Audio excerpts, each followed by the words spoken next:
show. This is a show called Between Two Randys, in which we are between two Randys. And my guest today is Randall Sheckford, a professor in the Department of Mammalian Cell Biology at UC Berkeley. Randy, would you like to join me? Welcome. There. What's that thing you got on your chest there? Oh, well, this is my Nobel Prize. Nobel? For being what? Well, see, what I did was I prevented somebody from following me into the Li Ka-shing Center. We keep all the doors locked all the time, and so when you see someone following you, it's really protocol to just slam the door in their face and then wag your finger at them through the glass. Yeah, but that was me. You kept me from coming into the building. Well, I mean, if you don't have your ID, then I just, I can't really do anything about that. They don't recognize me. I mean, my face is all over the place. Well, I think you should take that off. It looks kind of silly. Well, I mean, the building manager gave it to me, and I think it was pretty noble what I did. Really? Protecting our research environment Really? at this university. Really? So, Does that allow you to park in my parking space too? well, I was running a little late today, and they did have Nobel laureate parking, so I just, figured that this sort of qualified me to park there. Really? Was that? I saw that car. Is your license plate Alexa 488? That green car with the mass spec IP bumper sticker? Well, I guess that could have been anybody from the Rapa lab. But it was you, and I called the police, and they towed your car. By the way. Oh well.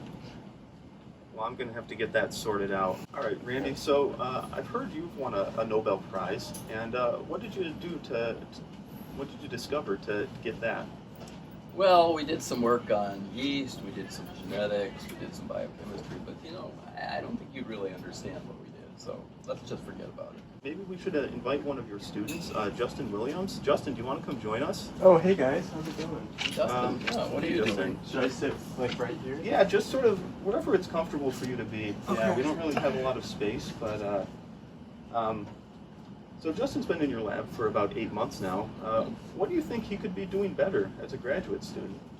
Well, rather than sitting around wasting time, he could be at the bench pipetting.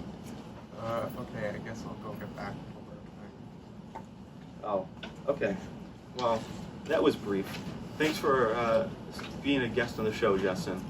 So I'm growing out my mustache because I think that'll help me be a better scientist. What do you think of it? It's kind of ugly. I think the net effect is going to scare off the girls. Well, that's unfortunate, but do you think it could maybe help me win a Nobel Prize? No, I don't think so. I shaved mine off, and they haven't taken it away from me yet. But, I mean, when you won the Nobel Prize, do you think that you had a mustache? Because I know a Nobel laureate who did have a mustache. Yeah, there are a few. And he's standing sort of right here. Oh, well, but that, of course, that's a real mustache. Yours is kind of an ugly, fake piece of cardboard. Now that's a mustache. That's a handsome mustache. Maybe I should grow it back. Wow, that'd be a bold strategy. Maybe they'll give you another Nobel Prize for that. Maybe the first Nobel Prize for mustaches. I haven't heard of that, but that's a thought. They might create it just for you. I think. Well, I'll suggest that to the committee when I nominate myself for another Nobel Prize. So, Randy, I've really printed out this picture here of an important part of the cell. It's the cell membrane. I just sort of was wondering if I could get your opinion on this. Yeah, well, it's a beautiful picture. Of course, membranes are dynamic. They're moving around, so the picture doesn't do justice to it, but it's a very pretty picture. Ah, very good. Now we've got a fluid mosaic membrane moving around in real time. Excellent. You have a future.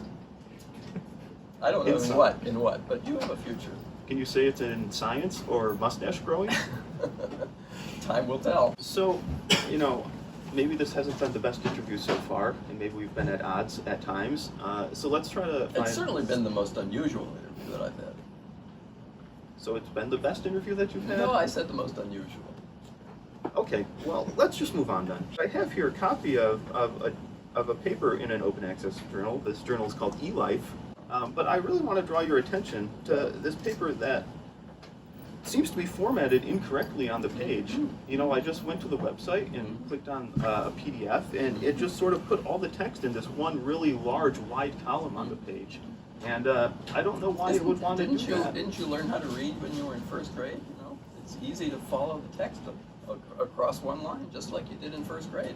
Well, you know, some of us have trouble stringing together, 10 plus words at once, and so we do better in a format where we actually have two columns, and there's just less words per line, then we can easily. I see. Well, this is a cheap journal. They're trying to save money, so they put more words on a page, and you get what you pay for. It's a cheap journal.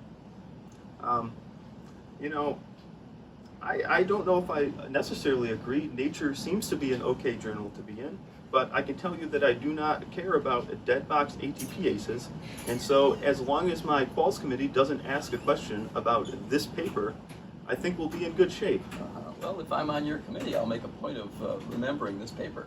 Well, I'd like to point out that this other paper from this fantastic journal, eLife, is also one of my quals papers, and so maybe you'll consider asking about this. I see. Well, I'll take that under consideration, but of course Bill Wickner has a number of papers in eLife. I may pick a different one.